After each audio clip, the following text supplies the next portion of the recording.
কয়েকদিন পরে বারান্দায় আসলাম, আর যে দেখি কতগুলা ফুল ফুটছে, বেলি, গোলাপ, এত ফুল!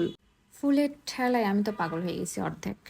আর তখনই আমার মনে হলো কয়েকদিন হলো আমি কাজেও বসি নাই, কোনো রকমের কোনো কাজ করি নাই। আমি কয়েকদিন ধরে ভাবতেছিলাম আমি একটা পদ্মপুকুর নিয়ে কাজ করব, কারণ অনেকেই পদ্মপুকুর নিয়ে কাজ করছে, শুধু আমি ছাড়া। তো যেই ভাবনা সেই কাজ, আমিও পদ্মপুকুর নিয়ে কাজ করব ভেবেই আমি কাজে বসছি।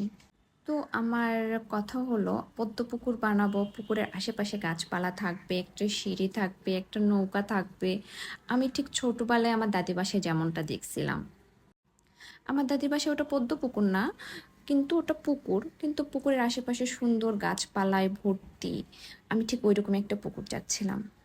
তো আমি ওইভাবে আর্ট করে নিছি। আর তারপরে আমি টেক্সচার পেস্টটা দেওয়ার আগে যেখানে গাছ থাকবে সেখানে আমি টিস্যুর আগে কাজ করে নিছি। আর যেখানে সিঁড়ি থাকবে সেটা আমি কার্ডবোর্ড দিয়ে সাজাই নিছি। এগুলো ভালোভাবে শুকায় গেলে তারপরে আমি টেক্সচার পেস্ট ইউজ করছি।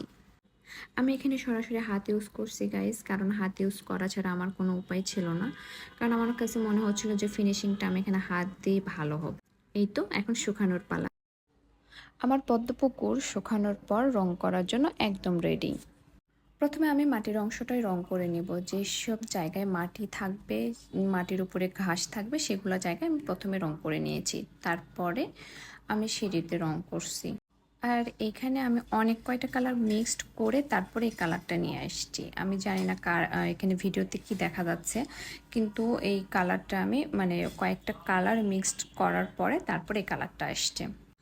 এটা পুরোপুরি রং করা হয়ে গেলে এটা আবার শুকাতে দেব। শুকানোর পরে আমি এখানে ক্লের কাজ করে নেব। ক্লের কাজ বলতে পদ্ম ফুলের পাতা, তারপরে এখানে একটা নৌকা দিব।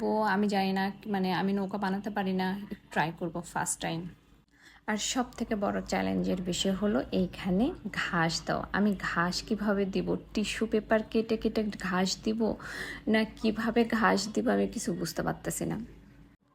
এই তো আমার রং করা প্রায় শেষ। এখন আমি এটা পুরোপুরি শুকাতে দেব। পুরোপুরি শুকানো শেষ হলে তারপরে এখানে ক্লের কাজ করে নেব আমি। ক্লের কাজটা শেষ হয়ে যাওয়ার পরে আমি পদ্মর পাতা, এগুলো আমি প্রায় 8 ঘন্টার মতো শুকাতে দিছিলাম। বৃষ্টির কারণে একটু সময় বেশি লাগছে। তারপরে ক্লের পাতাগুলো যখন শুকিয়ে গেছে তখন আমি এগুলোতে রং করে নিয়েছি। এখন আসে ঘাসে। ঘাস কী দিয়ে বানাবো কী দিয়ে বানাবো সব কিছু খোঁজাখুঁজির পরে আমি চলে গেলাম রান্নাঘরে। রান্নাঘরে যে মাজনি নিয়ে আসছি, মাজনির উপরে যে সবুজ অংশটা থাকে ওইটা কেটে আমি ঘাস বানাইছি। তারপরে ওইগুলোকে আমি আঠা দিয়ে আগে মাখাই নিছি, তারপরে আঠা দিয়েই আবার সুন্দর করে ওগুলো বসাই দিছি। এই তো ঘাস বসানোর পরে এটার লুক।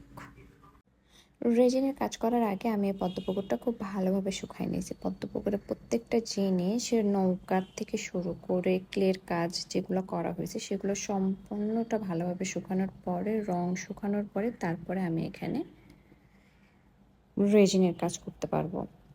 তো আমি রেজিনের কাজ করার আগে ভালোভাবে এটা শুকাই নিয়েছি। প্রায় 12 ঘন্টার মতো শুকানো হয়েছে। 12 ঘন্টা পরে আমি রেজিনের এখানে কাজ করতেছি। রেজিন দেওয়ার পরে মনে হচ্ছিল ফাইনালি এটা আমার একদম রিয়েল পদ্মপুকুর। আর এই কাজ করার সময় কতবার যায় এসে ফুল নেওয়ার জন্য মানে হামলা করছে আমার মেয়েটা, মানে ছোট মেয়েটা, বলার বাহিরে। মানে ঘুরেই আসে ওর ওই পদ্ম ফুলে লাগবে, মানে ওইটাই দরকার ওর। এই পদ্ম ফুলের জন্য মানে এই রেজিনটা শুকানোর আগ পর্যন্ত মনে হচ্ছিল যে একে আমি গার্ড দিয়ে রাখছি, মানে এমনভাবে ওকে পাহারা দেওয়া হয়েছে, না হলে আমার মেয়েটা পদ্মপুকুর তুলে নেবে, এরকম একটা অবস্থা। তো যাই হোক, আমার পদ্মপুকুরটা সবার কাছে কেমন লাগছে অবশ্যই জানাবেন। আর হ্যাঁ, আমার এই পুকুরটা যদি আপনাদের কাছে ভালো লেগে থাকে তাহলে অবশ্যই শেয়ার করে দিবেন। আল্লাহ হাফেজ।